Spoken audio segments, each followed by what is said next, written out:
আসসালামু আলাইকুম। আজকে আমি আপনাদেরকে দেখাবো কিভাবে ডুমুর কাটবেন আর কিভাবে ডুমুর রান্না করবেন। আর কিভাবে ডুমুর কাটতে হয়।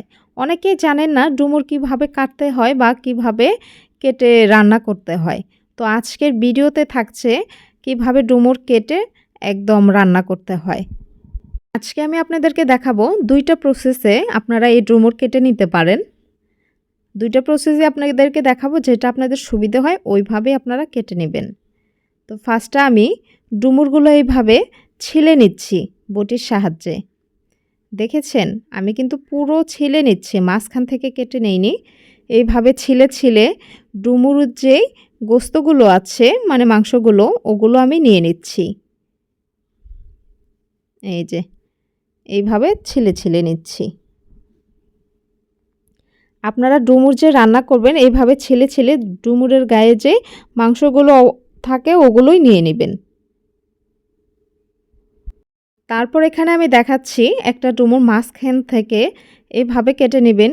কেটে এখন হচ্ছে একটা চামিচের সাহায্যে এইভাবে ডুমুরের ভিতরে যে বিচিগুলো থাকে দানাগুলো এইভাবে মাথা দিয়ে কেটে কেটে ফেলে দিতে পারেন।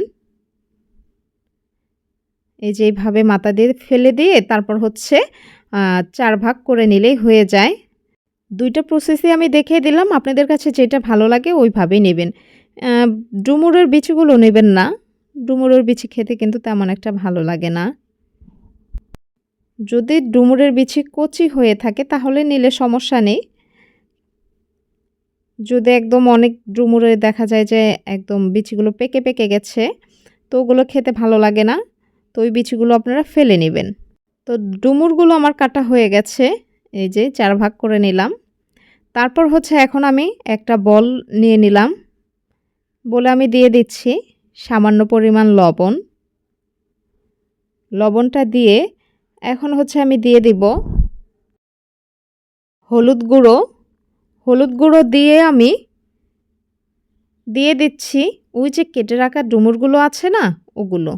এখানে আপনারা একটা করে ডুমুর কাটবেন, একটা করেই এখানে দিয়ে দিবেন এই হলুদের গুঁড়োর সঙ্গে। এতে করে ডুমুরের যে কষগুলো এই হলুদ পানিগুলো একদম শুষে নেবে।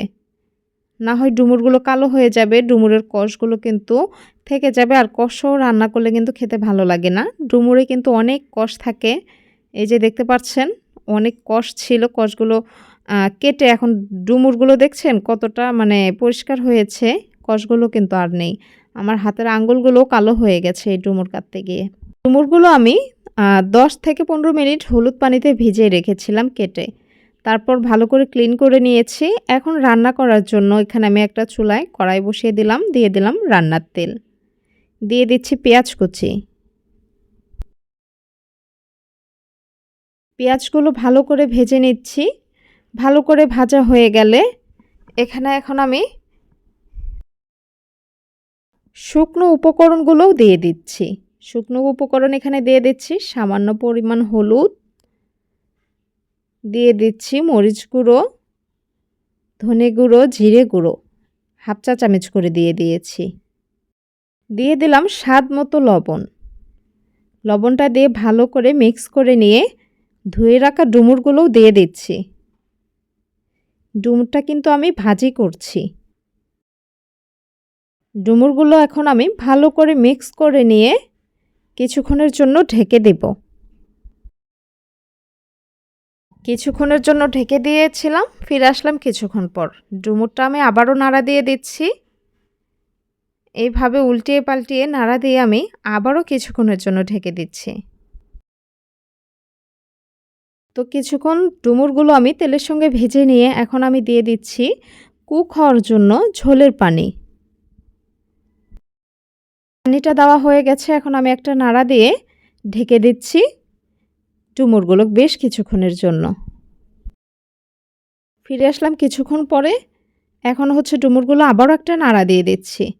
এই পর্যায়ে কিন্তু পানিগুলো একদম শুষে নিয়েছে আর ডুমুরগুলো কিন্তু কুক হয়ে গেছে। ডুমুরগুলো এই যে দেখে বোঝা যাচ্ছে। আমি কিন্তু অফ ক্যামেরায় নাড়া দিয়েছিলাম। ডুমুরগুলো কিন্তু এখন একদম হয়ে গেছে। তো এইভাবে আপনারা স্বাস্থ্যকরভাবে ডুমুরগুলো ভাজি করে খেতে পারেন। এটা কিন্তু শরীরের জন্য খুবই উপকারিতা একটি খাবার। ভাজিটা হয়ে গেছে, এখন চুলার জালটা অফ করে দেব। ভিডিওটা ভালো লাগলে অবশ্যই একটা লাইক দিয়ে দিবেন। চ্যানেলে নতুন হয়ে থাকলে চ্যানেলটি সাবস্ক্রাইব করে দিবেন। আজকের ভিডিওটা এখানেই শেষ করে দিচ্ছি। সবাই সুস্থ থাকবেন, ভালো থাকবেন। আল্লাহ হাফেজ।